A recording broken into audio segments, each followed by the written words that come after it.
Egaa vaayirasiin koronaa biyya keenya seenee akka jiru beeksifamee jira.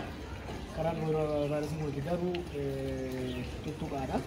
Kan ofirraa hambisuudhaaf immoo keenya saamunaadhaan yeroo baanee gallu saamunaan sirriitti hidhachuun barbaachisaa ta'edha. Saamunaa harkatti dibannee gara 9:30 daqiiqaa tokkootitti sirriitti keessattuu qeensa jalatti fa'aa waan danda'uuf qeensa jala quba keenya jidduu sirriitti hidhachuun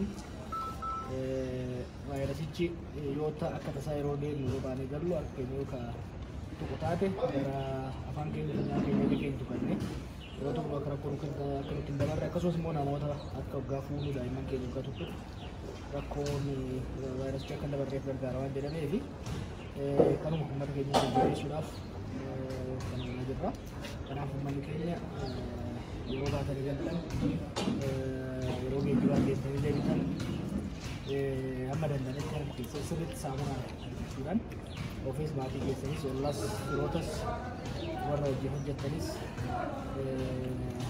akka baraatanii fi daddarbiin kubbaa kanas biyya keenya keessa akka hin bal'anneef waan gargaaruuf kan akka yaaltanii isin barbaada. Galatoomaa uummata keenya biyya keenyas dhukkuba waan kana irratti haa baraaru.